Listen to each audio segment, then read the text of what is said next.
नमस्कार दोस्तों। तो दोस्तों आज हम इस वीडियो में डिस्कस करने वाले हैं जीव विज्ञान यानी बायोलॉजी से संबंधित 50 महत्वपूर्ण प्रश्नों को दोस्तों। ठीक है, आपके आने वाले एग्जाम जैसे कि बिहार दरोगा, बीपीएससी, रेलवे, एसएससी में बहुत इंपॉर्टेंट होने वाला है ये सब सवाल दोस्तों। तो वीडियो को पूरा अंदर देखिएगा। चलिए शुरू करते हैं आज का सबसे पहला सवाल से। तो सबसे पहला सवाल है कि वाष्पोत्सर्जन में सहायक होता है दोस्तों। याद रखिएगा स्टोमाटा। याद रखिएगा कि वाष्पोत्सर्जन में कौन सहायक होता है? स्टोमाटा जो होता है वाष्पोत्सर्जन में सहायक होता है। अगला है कि पौधों की पत्तियों का रंग हरा होता है क्लोरोफिल के कारण। याद रखिएगा कि पौधों की जो पत्तियां जो रंग हरा होता है किसके कारण? क्लोरोफिल के कारण। अगला है कि पत्ती के लाल, नारंगी और पीला रंग होता है कैरोटीनॉइड के कारण दोस्तों। याद रखिएगा कि कैरोटीनॉइड के कारण पत्ती का जो रंग होता है लाल होता है, नारंगी होता है और पीला होता है दोस्तों। ठीक है, नेक्स्ट है कि क्लोरोफिल के अंदर केंद्र में होता है, याद रखिएगा मैग्नीशियम होता है दोस्तों। याद रखिएगा कि क्लोरोफिल के केंद्र में होता है मैग्नीशियम, जिसका परमाणु संख्या 12 होता है और इसका जो संकेत होता है Mg होता है दोस्तों। क्या होता है? Mg। ठीक है, ये आपको ध्यान रखना है। तो क्लोरोफिल के केंद्र में होता है मैग्नीशियम। पत्ती के लाल, नारंगी और पीला रंग होता है किसके कारण? तो कैरोटीनॉइड के कारण। अगला है कि पत्तियों का मुख्य कार्य होता है दोस्तों प्रकाश। ठीक है, देखते हैं पत्तियों का मुख्य कार्य क्या होता है। देखिए, प्रकाश संश्लेषण क्रिया द्वारा भोजन बनाना। ठीक है, याद रखिएगा कि पत्तियों का जो मुख्य कार्य होता है प्रकाश संश्लेषण द्वारा क्रिया द्वारा भोजन बनाना जो होता है, ये पत्तियों का मुख्य कार्य होता है दोस्तों। ठीक है, अब हम लोग देखने वाले फल से संबंधित महत्वपूर्ण प्रश्नों को। फल, ठीक है, फलों का जो अध्ययन होता है दोस्तों क्या कहलाता है? पोमोलॉजी कहलाता है। याद रखिएगा फलों का अध्ययन क्या कहलाता है? पोमोलॉजी। अगला है फल बनता है तो निषेचन के बाद अंडाशय से। याद रखिएगा फल बनता है निषेचन के बाद अंडाशय से फल बनता है। अगला है बीज बनता है दोस्तों तो निषेचन के बाद बीजांड से बनता है। याद रखिएगा निषेचन के बाद बीजांड से बीज बनता है, निषेचन के बाद अंडाशय से फल बनता है दोस्तों। ठीक है, अगला है कि निषेचन, जिसको इंग्लिश में क्या बोलते हैं? फर्टिलाइजेशन का खोज सर्वप्रथम किसने किया? स्ट्रासबर्गर ने किया दोस्तों। याद रखिएगा निषेचन का खोज किसने किया था? स्ट्रासबर्गर ने निषेचन की खोज किए थे सर्वप्रथम। याद रखिएगा फर्टिलाइजेशन इसका इंग्लिश वर्ड होता है। अगला है कि नर एवं मादा में जनन इकाइयों का संयोजन कहलाता है। क्या कहलाता है? निषेचन कहलाता है। याद रखिएगा कि नर एवं मादा में जनन इकाइयों का संयोजन कहलाता है निषेचन।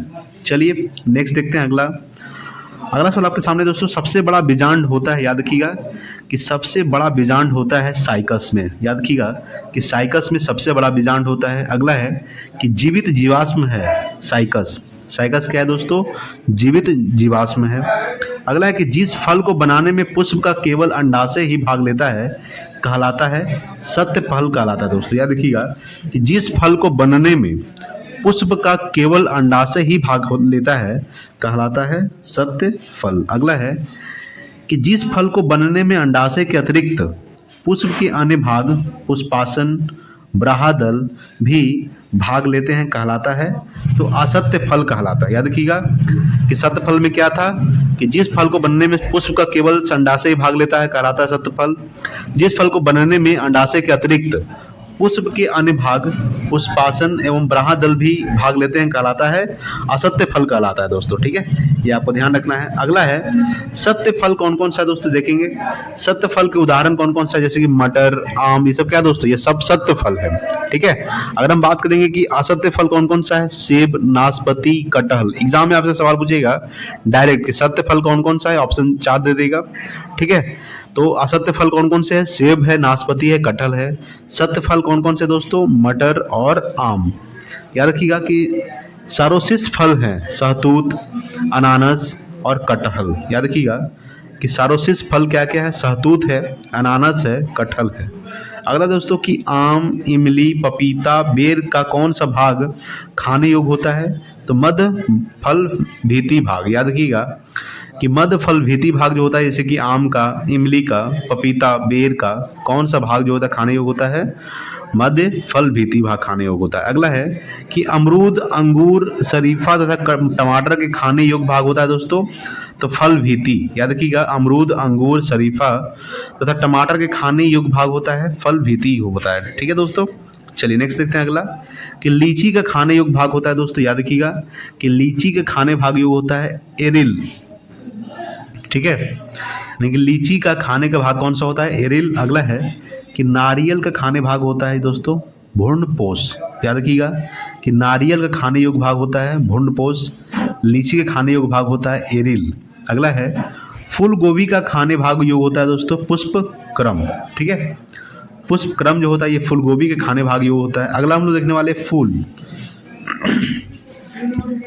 पौधों का जनन अंग होता है दोस्तों पुष्प, यानी कि फूल। याद रखिएगा कि पौधों का जो जनन अंग होता है ये पुष्प फूल होता है। ठीक है, ये आपको ध्यान रखना है। अगला है कि पुष्पों का जो अध्ययन होता है दोस्तों क्या कहलाता है? याद रखिएगा। ठीक है, पुष्पों का जो अध्ययन होता है, ठीक है, पुष्पों का अध्ययन कहलाता है एंथोलॉजी। ये आपको ध्यान रखना है। एंथोलॉजी जो है ये पुष्पों का अध्ययन कहलाता है। अगला है फूलों की खेती कहलाता है दोस्तों फ्लोरिकल्चर कहलाता है। याद रखिएगा, फूलों की खेती कहलाता है फ्लोरिकल्चर, पुष्पों का अध्ययन कहलाता है एंथोलॉजी, फलों का अध्ययन कहलाता है पोमोलॉजी। अगला है पुष्प का नर अंग कहलाता है पुंकेसर कहलाता है। याद रखिएगा, पुष्प का जो नर अंग होता है कहलाता है पुंकेसर। अगला है पुष्प का मादा अंग कहलाता है दोस्तों अंडप या कार्पेल कहलाता है। याद रखिएगा कि पुष्प का मादा अंग कहलाता है अंडेप या कार्पेल। अगला है कि सबसे छोटा पुष्प है बुल्फिया। ठीक है, याद रखिएगा। सबसे बड़ा पुष्प क्या है दोस्तों? यानी सबसे बड़ा पुष्प रैफ्लेसिया है दोस्तों। याद रखिएगा रैफ्लेसिया जो ये सबसे बड़ा पुष्प है, सबसे छोटा पुष्प है बुल्फिया। ठीक है, ये आपको ध्यान रखना है। अगला हम लोग देखने वाले पादप उत्तक। ठीक है, पादप उत्तक देखिए कोशिकाओं का समूह जिसकी उत्पत्ति संरचना तथा कार्य समान होती है कहलाती है उत्तक कहलाती है दोस्तों। याद रखिएगा कि क्या कहलाती है, यानी कि कोशिकाओं का समूह जिसकी उत्पत्ति संरचना तथा कार्य समान होती है कहलाती है उत्तक। अगला है उत्तक शब्द का सर्वप्रथम प्रयोग बीचट ने किया था। किसने किया था? बीचट ने उत्तक शब्द का सर्वप्रथम प्रयोग किया था। ठीक है, नेक्स्ट देखते हैं अगला सवाल, आइए देखते हैं। ठीक है, अगला सवाल आपके सामने है दोस्तों। देखिए शरीर में ऊतकों का निर्माण होता है दोस्तों। याद रखिएगा कि शरीर में जो ऊतकों का जो निर्माण होता है प्रोटीन से होता है। याद रखिएगा कि शरीर में ऊतकों का निर्माण प्रोटीन से होता है। अगला है जाइलम एवं फ्लोएम है संवहनीय ऊतक है दोस्तों। याद रखिएगा जाइलम एवं फ्लोएम कैसे ऊतक है? संवहनीय ऊतक है। ठीक है, पत्तियों में बने खाद्य पदार्थों को पौधों के अन्य भागों तक पहुंचाता है फ्लोएम। याद रखिएगा पत्तियों में बने खाद्य पदार्थों को पौधों के अन्य भागों तक पहुंचाता है फ्लोएम जो है क्या करता है? तो पत्तियों में बने खाद्य पदार्थों को पौधों के अन्य भागों तक पहुंचाता है फ्लोएम। अगला है कि अगला देखने वाले दोस्तों अगला सवाल देखिए क्या बोल रहा है। अगला सवाल है कि पौधों की जड़ों द्वारा, ठीक है, पौधों की जड़ों द्वारा अवशोषित जल तथा खनिज लवणों को पौधों के विभिन्न भागों तक पहुंचाता है जाइलम पहुंचाता है। कौन पहुंचाता है? जाइलम। यानी कि पौधों की जड़ों द्वारा अवशोषित जल तथा खनिज लवणों को पौधों के विभिन्न भागों तक पहुंचाता है जाइलम। ठीक है, अगला है शरीर के ऊतकों तथा अंगों को आपस में जोड़ने का कार्य करता है संयोजी ऊतक। याद रखिएगा कि शरीर के ऊतकों तथा अंगों को आपस में जोड़ने का कार्य करता है संयोजी ऊतक। अगला है रक्त एक प्रकार का होता है दोस्तों संयोजी ऊतक होता है। याद रखिएगा रक्त होता है एक प्रकार का संयोजी ऊतक। अब हम लोग देखने वाले प्रकाश संश्लेषण के बारे में। ठीक है, प्रकाश संश्लेषण संबंधित महत्वपूर्ण प्रश्न क्या क्या है दोस्तों? सबसे पहला सवाल है कि पेड़ व पौधों द्वारा खाना तैयार करने की प्रक्रिया है प्रकाश संश्लेषण, जिसको बोलते हैं फोटोसिंथेसिस। याद रखिएगा कि पेड़ व पौधों द्वारा खाना तैयार करने की प्रक्रिया प्रकाश संश्लेषण फोटोसिंथेसिस। अगला है कि प्रकाश संश्लेषण की इकाई है क्वांटोसोम। याद रखिएगा क्वांटोसोम जो ये प्रकाश संश्लेषण की इकाई है, ये आपको ध्यान रखना है। अगला है दोस्तों प्रकाश संश्लेषण के लिए आवश्यक होता है, क्या आवश्यक होता है? कार्बन डाइऑक्साइड, पानी, क्लोरोफिल, सूर्य का प्रकाश। याद रखिएगा प्रकाश संश्लेषण के लिए आवश्यक होता है कार्बन डाइऑक्साइड, पानी, क्लोरोफिल एवं सूर्य का प्रकाश जो है ये प्रकाश संश्लेषण के लिए आवश्यक होता है दोस्तों। ठीक है, अगला है दोस्तों आपके सामने प्रकाश ऊर्जा का रासायनिक रूप में। ठीक है, सवाल क्या है कि प्रकाश ऊर्जा का रासायनिक ऊर्जा में रूपांतरण होता है प्रकाश संश्लेषण द्वारा। याद रखिएगा कि प्रकाश ऊर्जा का रासायनिक ऊर्जा में रूपांतरण होता है प्रकाश संश्लेषण द्वारा। अगला है कि क्लोरोफिल प्रकाश के किन रंगों को ग्रहण करता है? बैगनी, नीला तथा लाल रंगों को। याद रखिएगा क्लोरोफिल जो है प्रकाश के किन रंगों को ग्रहण करती है? बैगनी रंग की, नीला तथा लाल। अगला दोस्तों कि प्रकाश संश्लेषण की दर सबसे अधिक होती है दोस्तों लाल रंग के प्रकाश में। याद रखिएगा कि प्रकाश संश्लेषण की सबसे दर अधिक होती है लाल रंग के प्रकाश में। चलिए नेक्स्ट देखते हैं अगला सवाल। अगला सवाल आपके सामने दोस्तों कि प्रकाश संश्लेषण की दर सबसे कम होती है तो बैगनी रंग के प्रकाश में प्रकाश संश्लेषण की दर सबसे कम होती है बैगनी रंग के प्रकाश में। अगला है कि प्रकाश संश्लेषण क्रिया होती है दिन में होती है दोस्तों, ये भी आपको ध्यान रखना कि प्रकाश संश्लेषण की जो क्रिया होती है ये दिन में होती है। अगला है कि प्रकाश संश्लेषण में ऑक्सीजन निकलता है जल से, ठीक है, उपचयन होता है यानी कि निकलता है किससे, जल से निकलता है दोस्तों प्रकाश संश्लेषण में ऑक्सीजन की मात्रा, ठीक है। चलिए अगला सवाल देखते हैं। नेक्स्ट है कि जल के अपघटन के लिए ऊर्जा मिलती है प्रकाश से मिलती है, याद रखिएगा कि जल के अपघटन के लिए ऊर्जा मिलती है प्रकाश से। अगला है कि प्रकाश संश्लेषण का प्रथम स्थिर यौगिक है फॉस्फोगिलरिक अम्ल, ठीक है, याद रखिएगा कि प्रकाश संश्लेषण का प्रथम स्थिर यौगिक है दोस्तों फॉस्फोगिलरिक अम्ल होता है दोस्तों, ठीक है। नेक्स्ट है कि वायुमंडल में ऑक्सीजन की मात्रा संतुलित होती है प्रकाश संश्लेषण द्वारा, ठीक है, वायुमंडल में ऑक्सीजन की मात्रा संतुलित होती है प्रकाश संश्लेषण द्वारा, ठीक है। चलिए नेक्स्ट अगला सवाल, जैविक ऊर्जा का अंतिम स्रोत, ठीक है, याद रखिएगा कि जैविक ऊर्जा का अंतिम स्रोत सौर विकिरण है, ठीक है, याद रखिएगा कि जैविक ऊर्जा का अंतिम स्रोत सौर विकिरण, ठीक है, याद रखिएगा। अगला सवाल दोस्तों हम लोग देखने वाले पादप हार्मोन से संबंधित महत्वपूर्ण प्रश्नों को। सबसे पहला सवाल है कि प्रमुख पादप हार्मोन है ऑक्सीजन, जिब्रेलिन, एथिलीन, फ्लोरिजेन, साइटोकाइनिन, याद रखिएगा ये सब पादप हार्मोन है दोस्तों, ऑक्सीन, ठीक है, ऑक्सीन, जिब्रेलिन, एथिलीन, फ्लोरिजेन, साइटोकाइनिन, ये सब क्या है दोस्तों, ये सब पादप हार्मोन है, ठीक है। अगला देखने वाले हैं वृद्धि वर्धक पादप हार्मोन है, ठीक है, वृद्धि वर्धक पादप हार्मोन कौन कौन सा है, ऑक्सीन, जिब्रेलिन, साइटोकाइनिन, ठीक है, याद रखिएगा ऑक्सीन, जिब्रेलिन, साइटोकाइनिन जो ये क्या है वृद्धि वर्धक पादप हार्मोन है। अगला है कि वृद्धि निरोधक पादप हार्मोन कौन कौन सा है, एब्सिसिक अम्ल तथा एथिलीन, याद रखिएगा एब्सिसिक अम्ल तथा एथिलीन जो ये वृद्धि निरोधक पादप हार्मोन है दोस्तों, ठीक है। अगला है कि खोजा गया प्रथम पादप हार्मोन है दोस्तों ऑक्सीन, याद रखिएगा कि खोजा गया प्रथम पादप हार्मोन है ऑक्सीन, ठीक है। ऑक्सीन की खोज हुआ था डार्विन ने किया था, कब किए थे 1880 में किए थे, याद रखिएगा ऑक्सीन खोज किसने किए थे, तो डार्विन ने 1880 में किए थे ऑक्सीन का खोज। नेक्स्ट देखेंगे अगला सवाल कि किसका प्रयोग, ठीक है दोस्तों, देखिए सवाल क्या है, सवाल हम लोग देखने वाले हैं किसका प्रयोग खेतों में छिड़काव करके, ठीक है, सवाल है कि किसका प्रयोग खेतों में छिड़काव करके, ठीक है, देखिए किसका प्रयोग खेतों में छिड़काव करके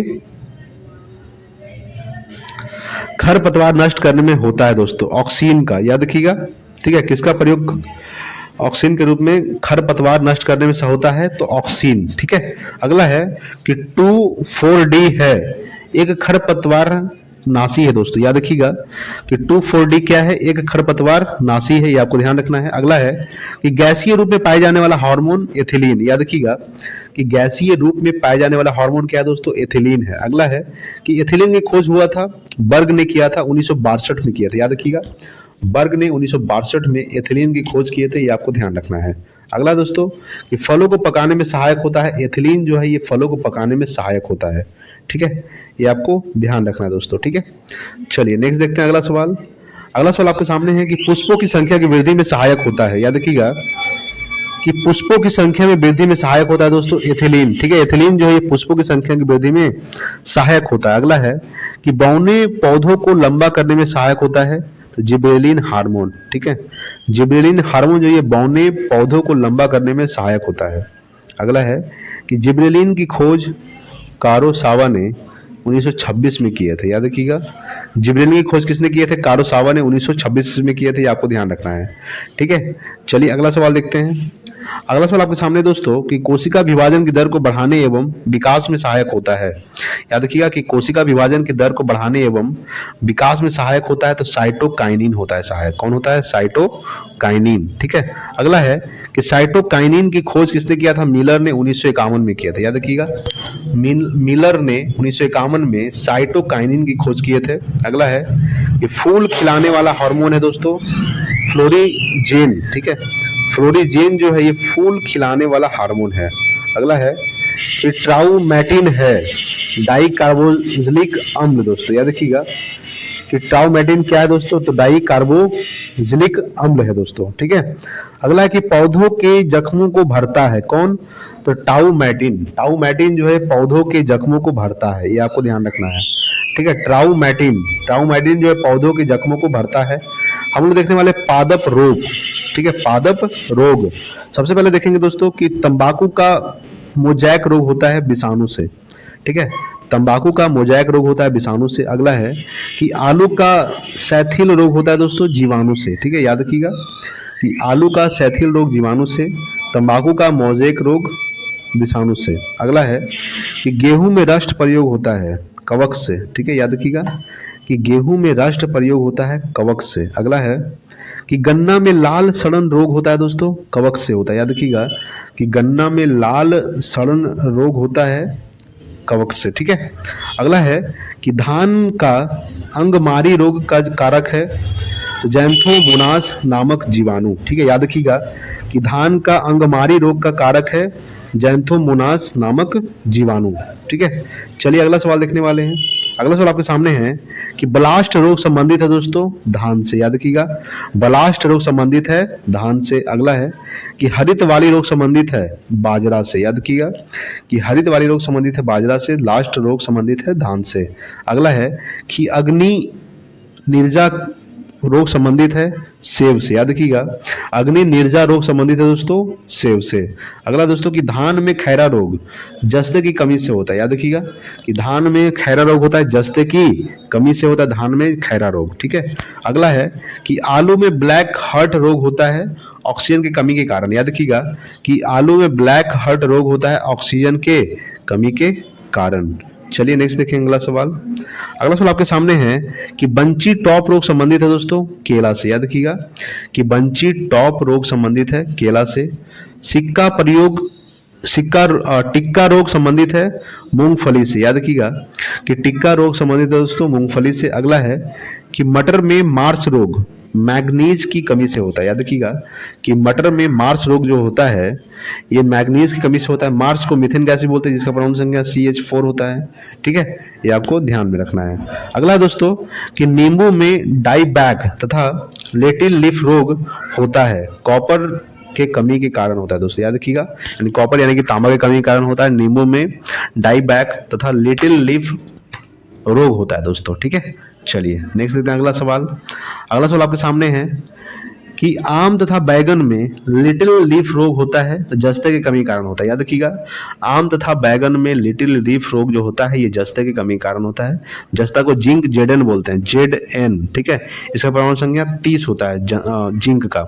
अगला है कि फूलगोभी में ब्राउनिंग तथा आंवले में निक्रोसिस रोग होता है तो बोरोन के कारण होता है दोस्तों। किसके कारण होता है, बोरोन की कमी के कारण फूलगोभी में ब्राउनिंग तथा आंवले में निक्रोसिस रोग होता है।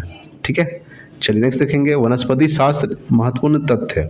ठीक है, वनस्पति शास्त्र महत्वपूर्ण तथ्य सबसे पहले देखेंगे बात करेंगे दोस्तों लौंग प्राप्त होता है तो शुष्क पुष्प की कली से। याद रखिएगा शुष्क पुष्प की कली से लौंग प्राप्त होता है। अगला है हींग प्राप्त होता है पौधों की जड़ों से। याद रखिएगा कि पौधों की जड़ों से हींग प्राप्त होता है। अगला है कॉर्क प्राप्त होता है तो ओक वृक्ष की छाल से। याद रखिएगा ओक वृक्ष की छाल से कॉर्क प्राप्त होता है। अगला है दोस्तों कि ओक का वनस्पतिक नाम है क्वैक्स बुखार। ठीक है, क्वैकर्स सुबर। ठीक है, सॉरी ओक का वनस्पतिक नाम क्या है दोस्तों, क्वैक्स सुबर। अगला है दोस्तों आज का लास्ट सवाल कि हीरोइन प्राप्त होता है अफीम पोस्ता से प्राप्त होता है। याद रखिएगा हीरोइन प्राप्त होता है अफीम पोस्ता से। ठीक है दोस्तों, आज के लिए इतना ही, मिलते हैं अगले वीडियो में, तब तक के लिए जय हिंद, वंदे मातरम।